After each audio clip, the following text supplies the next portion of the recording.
आज का विषय है सूरज पर आते हैं भयंकर तूफान। हेलो दोस्तों, मैं हूं इरफान ह्यूमन और आप देख रहे हैं रिसर्च न्यूज चैनल। पिछले एपिसोड में हमने चर्चा की थी पोलर लाइट्स यानी ऑरोरा की और बताया था कि यह घटना धरती पर जियोमैग्नेटिक तूफान की वजह से घटित होती है।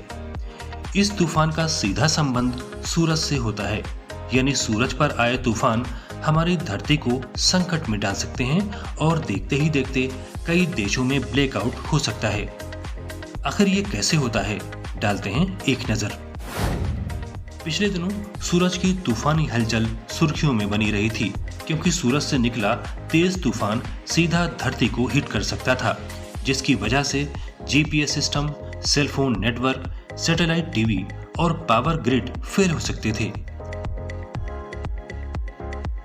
अमेरिकी सरकार के अंतरिक्ष मौसम पर रखने वाली संस्था ने आखिर सितंबर में जियोमैग्नेटिक तूफान के पृथ्वी से टकराने की चेतावनी जारी की थी, लेकिन फिलहाल ऐसा कुछ नहीं हुआ। हो सकता है इसकी तीव्रता कम रही हो। इसका दूसरा कारण ये भी हो सकता है कि सूरज पर जिस दिशा में विस्फोट हुआ हो, उस दिशा से हटकर न्यूक्लियर पार्टिकल्स अंतरिक्ष में ट्रेवल किए हों और विस्फोट की डायरेक्शन जमीन की तरफ कम रही हो। लेकिन फिर भी तूफान का असर ध्रुवों पर ऑरोरा यानी आसमान में बनने वाली रंग बिरंगी प्रकाश के रूप में दिखाई दिया था। नासा के मुताबिक सूर्य की सतह पर बड़े पैमाने पर विस्फोट होते रहते हैं। ये विस्फोट कभी छोटे होते हैं तो कभी बहुत बड़े। इन विस्फोटों के दौरान सूरज के कुछ हिस्से बेहद चमकीले प्रकाश के साथ बहुत ज्यादा ऊर्जा छोड़ते हैं, जिसे सन फ्लेयर कहा जाता है। सूरज की सतह पर होने वाले इन विस्फोटों से उसकी सतह से बड़ी मात्रा में चुंबकीय ऊर्जा निकलती है, जिससे सूरज की बाहरी सतह का कुछ हिस्सा खुल जाता है। इस हिस्से को कोरोनल होल्स कहा जाता है। सूरज के इन्हीं होल्स से एनर्जी बाहर की ओर निकलती है, जो आग की लपटों की तरह दिखाई देती है। इस एनर्जी की मात्रा सूरज पे बनने वाले सौर कलंकों यानी सन स्पॉट्स के आकार पर निर्भर करती है।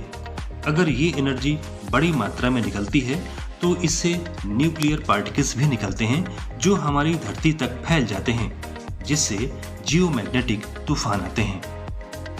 जिस तरह पृथ्वी की ओजोन परत हमें सूरज के खतरनाक रेडिएशन से बचाती है, उसी तरह पृथ्वी का चुंबकीय क्षेत्र सूरज से निकलने वाले रेडिएशन से बचाता है।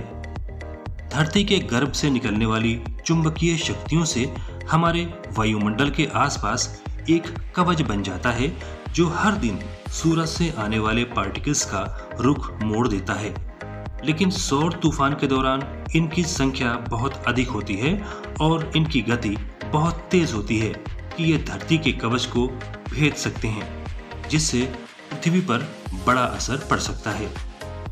सौर तूफान को G1 से लेकर G5 तक की 5 श्रेणियों में बांटा जाता है, जिसमें G1 सबसे कमजोर और G5 सबसे नुकसान वाला आंका गया है।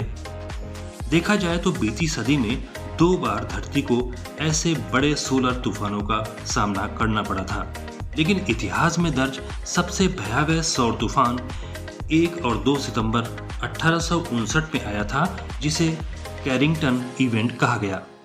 उस वक्त बिजली के इतने उपकरणों के साथ सैटेलाइट, स्मार्टफोन वगैरह नहीं थे, इसलिए ज्यादा नुकसान नहीं हुआ।